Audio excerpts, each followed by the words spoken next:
चलिए question number 26 देखते हैं, 26वां।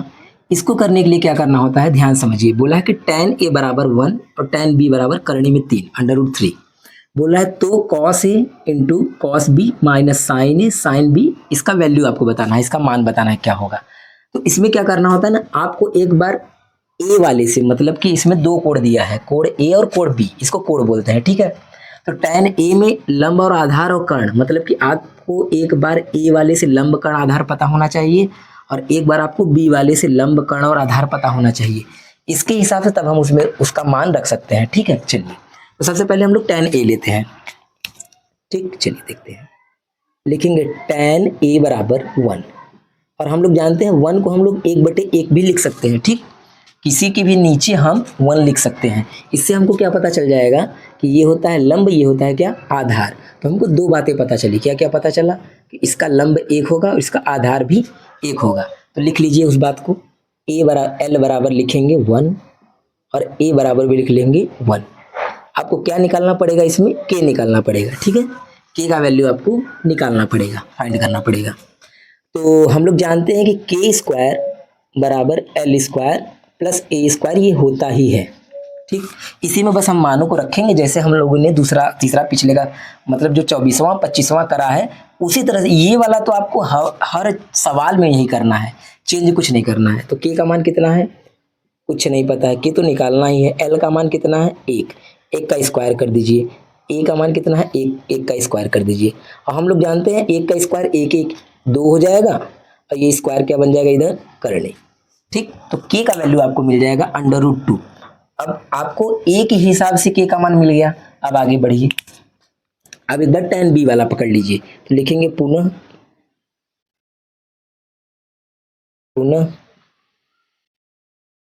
tan b बराबर कितना पता है, √3। क्या हम इसके नीचे 1 लिख सकते हैं, बिल्कुल लिख सकते हैं, ठीक है। तो हमको अब पता चल जाएगा ये लंब हो गया और ये हो गया आधार। तो लिखिए लंब बराबर कितना हो गया, करनी में 3, आधार बराबर कितना हो गया 1। तो यहाँ से भी कर्ण निकाल लीजिए, ठीक है। तो कर्ण लिखेंगे, कर्ण यहाँ पे लिख दीजिए के बराबर क्वेश्चन मार्क, कर्ण स्क्वायर बराबर लंब स्क्वायर प्लस आधार स्क्वायर। के का वैल्यू कितना दिया हुआ है नहीं पता है, के तो निकालना है। एल का वैल्यू कितना दिया हुआ है, √3, उसका कर दीजिए स्क्वायर, आधार का 1, ठीक। हमने ये स्क्वायर कर दीजिए। अब क्या करेंगे, चलिए हम लोग यहाँ पे देखते हैं आगे, नहीं तो यहाँ पे आपको दिखाई नहीं देगा नीचे से, ठीक। तो के स्क्वायर बराबर करनी में 3 है ना, तो जब भी करनी का स्क्वायर करते हैं तो स्क्वायर से करनी हट जाता है, तो ये बच जाएगा कितना आपका 3। स्क्वायर से करनी हमेशा हट जाता है, इस बात को याद रखिएगा। 1 का स्क्वायर 1 होता है, के स्क्वायर उसी तरह से जोड़ लेंगे, कितना आ जाएगा 4, स्क्वायर बन जाएगा उधर करनी, करनी में 4, मतलब के का वैल्यू कितना मिल जाएगा आपका 2, क्योंकि 2 का वर्ग है वो, तो वर्गमूल इसका 4 होता 2 होता है, ठीक। तो हमको इसके हिसाब से आधार कर्ण और लंब पता चल चुका है और एक बार बी वाले के हिसाब से आधार कर्ण और लंब पता चल चुका है। अब हम ये वाला क्वेश्चन अपना लेंगे और इसको सॉल्व करेंगे। चलिए इसको हम यहाँ बगल में लिख लेते हैं, ठीक है, नहीं तो नीचे इसके आ नहीं पाएगा। ये पहला लाइन, ये दूसरा लाइन, यहाँ से आगे से देखिए। तो ये वाला जो मान है आप इसको एक बार लिख के तब करिएगा, मैं डायरेक्ट कर दे रहा हूँ। कॉस का फार्मूला क्या होता है, आधार बटे कर्ण, और ये भी कॉस है तो इसका भी आधार बटे कर्ण ही होगा। साइन है तो लंब बटे कर्ण, ये भी साइन है तो ये भी हो जाएगा लंब बटे कर्ण। लेकिन बात आपको क्या याद रखना है, बस ये याद रखिएगा क्या, कि इसका वाला जो वैल्यू लेंगे वो ए वाले में से लीजिएगा और बी वाले का वैल्यू सब बी वाले में से ही लेना है आपको, ठीक है।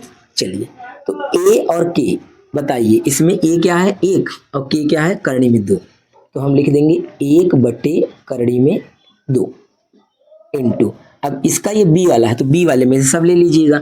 ए का मान कितना पता है हमको, ए बराबर 1, तो लिखेंगे 1 और के का मान कितना पता है आपको, के बराबर हमने निकाला है 2, तो ये हमने रख दिया, माइनस लंब, ये ए का है तो ए वाले से लंब लीजिए, लंब का मान 1 और कर्ण कितना हमने निकाला था, करड़ी में 2, ये रहा ना।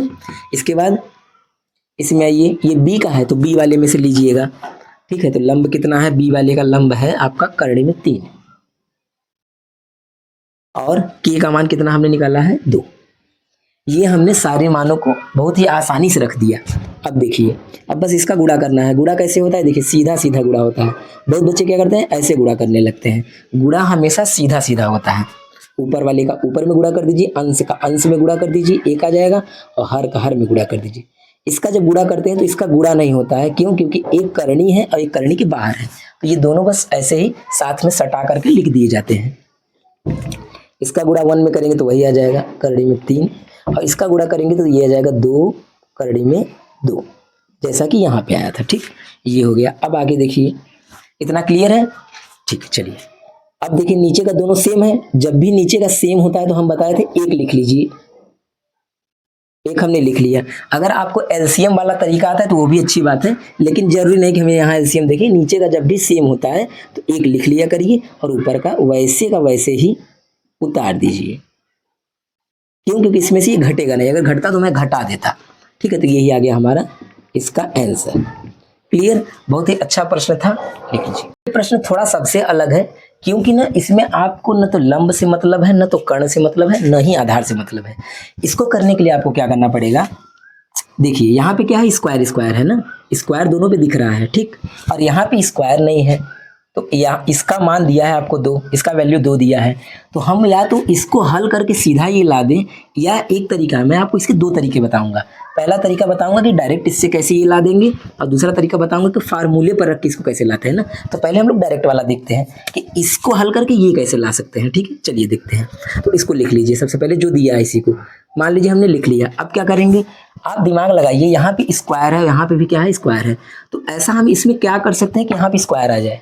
स्क्वायर लाने का बस एक ही तरीका है, अगर दोनों पक्षों का हम वर्ग कर दें, दोनों पक्षों का यहाँ पे वर्ग कर दिया जाए तो स्क्वायर आ जाएगा। ठीक है, चलिए करते हैं। देखिए, लिखेंगे यहाँ पे दोनों पक्षों का वर्ग करने पर, ये आप लिख लीजिए। ठीक, इसके बाद क्या करिए, दोनों का स्क्वायर कर दीजिए। अलग अलग स्क्वायर नहीं होता है, ये बात याद रखिएगा ना। ये स्क्वायर होता कैसे है, सुनिए। ऐसे बंद करके, बहुत बच्चे क्या करते हैं, स्क्वायर करते हैं तो अलग अलग इसका स्क्वायर कर देंगे, वैसे तो डायरेक्ट आंसर ही आ जाएगा। ठीक, और इसका स्क्वायर कर देंगे, ये हो गया।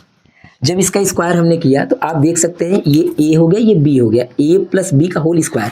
ये फार्मूला आप लोग पढ़े होंगे, देखिए ऐसे, ए प्लस बी का होल स्क्वायर बराबर क्या होता है, ए स्क्वायर प्लस बी स्क्वायर और प्लस 2ab। इसको हम ऐसे भी लिख सकते हैं, ए स्क्वायर 2ab तब बी स्क्वायर ना। क्रम से कोई दिक्कत नहीं है, आना वही है आपका। ठीक, चलिए तो इसको तोड़िए, तोड़ेंगे इसको, ए स्क्वायर,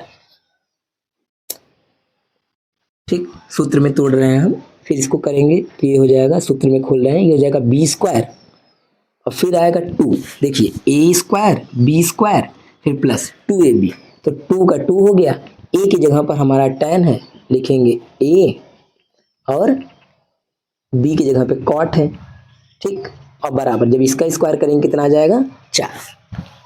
ठीक, ये हमने क्या किया, बस साधारण सा हमने इसको इसमें तोड़ दिया।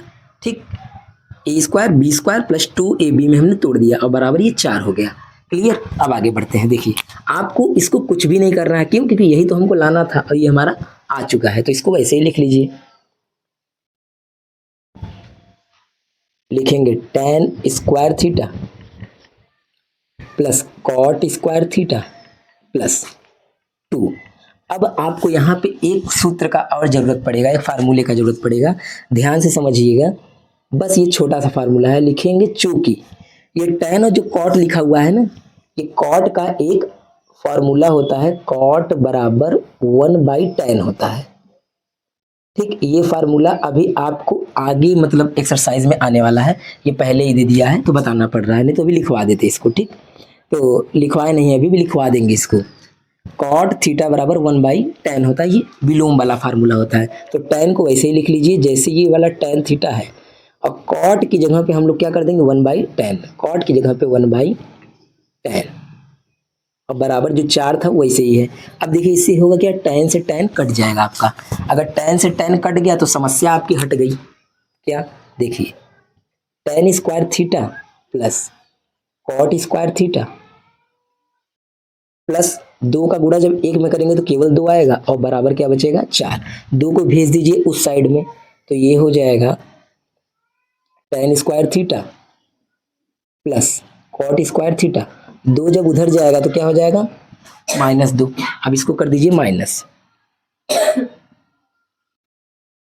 tan square theta cot square theta, घटा देंगे कितना आ जाएगा 2। अब बताइए यही प्रूफ करना था क्या? देखिए ये और ये प्रूफ क्या करना था, सॉरी मतलब आंसर लाना था। इसका आंसर कितना आ गया, इसके बराबर लाना था, तो इसके बराबर कितना आ गया 2, तो ये हो गया आपका आंसर 2। अब आपको एक मैं और मेथड बता रहा हूं जो सूत्र के मेथड से होगा, ठीक है ना। डायरेक्ट हम इसमें फार्मूला रखेंगे और डायरेक्ट ये आंसर आएगा। चलिए इसको लिखिए तब बताते हैं। चलिए इसकी दूसरी विधि देखते हैं। दूसरी विधि क्या होगा, हम लोग इससे नहीं हल करेंगे, हम लोग इस चीज से हल करेंगे, ठीक है। तो ये आपको देखने में लग रहा होगा कुछ इस तरह का फार्मूला, आपने पढ़ा भी होगा कि ए स्क्वायर प्लस बी स्क्वायर बराबर क्या होता है, ये फार्मूला, ठीक। तो इसका फार्मूला 2 फार्मूला होता है। देखिए पहला फार्मूला क्या होता है कि ए प्लस बी का होल स्क्वायर माइनस 2ab, एक फार्मूला ये होता है। और दूसरा फार्मूला क्या होता है, ये माइनस यहाँ होता है प्लस वहाँ होता है, लेकिन यहाँ पे हमको बस यही लगाना है। क्यों? क्योंकि हमारा जो ये मान आया हुआ है, ये जो मान हमको दिया है ये प्लस में दिया है, तो हम प्लस में ही लगाएंगे। माइनस वाला यहाँ पे एक माइनस होता है, प्लस वो वाला नहीं लगाएंगे। बस यही फार्मूला आप लगा दीजिए, सिंपल। जब फार्मूला लगाएंगे तो क्या हो जाएगा, देखिए ए प्लस बी का होल स्क्वायर, मतलब ए का काम कौन कर रहा है हमारा tan थीटा, और बी का काम कौन कर रहा है cot थीटा। इसका क्या कर देंगे हम लोग होल स्क्वायर, फिर माइनस लगाएंगे, माइनस 2ab, 2 ए का मान क्या है, ए का मतलब होता है हमारा